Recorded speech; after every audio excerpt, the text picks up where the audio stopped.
इस तरह के रेफ्लिसिया दुनिया के सबसे बड़े पुष्प हैं। सड़े हुए मांस की गंध के कारण उन्हें लाश का पुष्प भी कहा जाता है। दुनिया के सबसे बड़े पुष्प के रूप में मुझे यकीन है कि वे बहुत सारी मादा युग्मकोभिद उत्पन्न करते हैं, लेकिन इस आकार में मुझे नहीं लगता कि मैं उस पुष्प के अंदरूनी हिस्सों की खोज करना चाहूंगी। आइए एक पुष्पी पौधे में मादा युग्मकोभिद की संरचना, कार्य, स्थिति के बारे में जानें, जो थोड़ा अधिक प्रबंधनीय है। इस टॉपिक में हम आवृत्त बीजी में बीजांड के भीतर मादा युग्मकोभिद या भ्रूण कोश की स्थिति, संरचना और विकास के बारे में जानेंगे।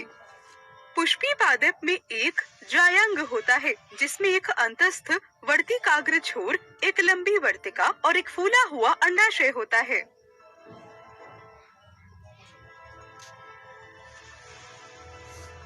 अंडाशय को नजदीक से देखने पर विकासशील बीजांडों की उपस्थिति का पता लगता है। तरुण बीजांड एक उभार के रूप में प्रकट होता है, जो एक छोटे डंठल के द्वारा कोष्ठक में बीजांडासन से जुड़ा होता है, जिसे बीजांड व्रंत कहा जाता है। बीजांड का केंद्रीय भाग एक गुरु बीजाणुधानी के रूप में कार्य करता है। कुछ समय बाद गुरु बीजाणुधानी के भीतर एक एकल गुरु बीजाणु मात्र कोशिका अपने बड़े आकार के कारण विशिष्ट हो जाती है।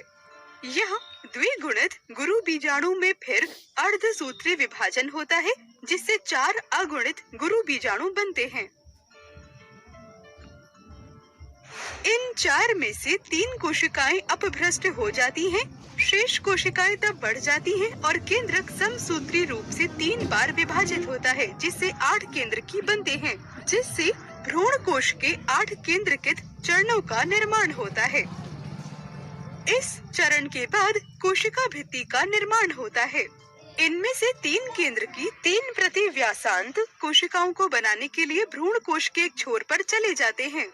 अन्य 3 केंद्र की भ्रूण कोश के दूसरे छोर पर चले जाते हैं और सहायक कोशिकाओं और एक अंड कोशिका का निर्माण करते हैं। भ्रूण कोश के केंद्र में रहने वाले 2 केंद्र की केंद्रीय कोशिका के ध्रुवीय केंद्र की बनाते हैं।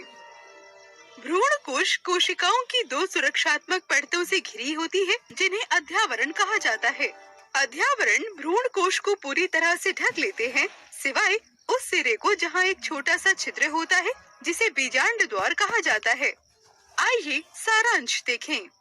एक जायांग में अंतस्थ वर्तिकाग्र, एक लंबी वर्तिका और एक फूला हुआ अंडाशय होता है।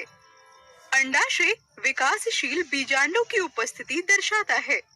बीजांड बीजांड व्रंत द्वारा बीजांडासन से जुड़ा होता है। बीजांड का केंद्रीय भाग एक गुरु बीजाणुधानी के रूप में कार्य करता है। गुरु बीजाणुधानी से द्विगुणित गुरु बीजाणु मात्र कोशिका में अर्धसूत्री विभाजन होता है और 4 अगुणित गुरु बीजाणु बनते हैं। इन 4 में से 3 कोशिकाएं अपभ्रष्ट हो जाती हैं, शेष कोशिका बड़ी हो जाती है और केंद्रक 3 बार अर्धसूत्री विभाजन द्वारा विभाजित होता है, जिससे भ्रूण कोश के 8 केंद्र की बनते हैं, जिससे भ्रूण कोश के 8 केंद्र के चरणों का निर्माण होता है। ऐसा कौन सा परागणकारी है जो ऐसे पौधों को पसंद करता है जिसमें सड़े हुए मांस जैसी गंध आती हो? मधुमक्खियां नहीं, जो मीठे महक फल वाले पुष्पों को पसंद करती हैं, बल्कि मक्खियां जो बदबू मारते खाने की शौकीन होती हैं। रेफ्लिसिया सीलिया की अहम स्वादिष्ट सुगंध से आकर्षित होती हैं और पुष्प को परागित करने में मदद करती हैं। ऐसे ही वीडियो के लिए बने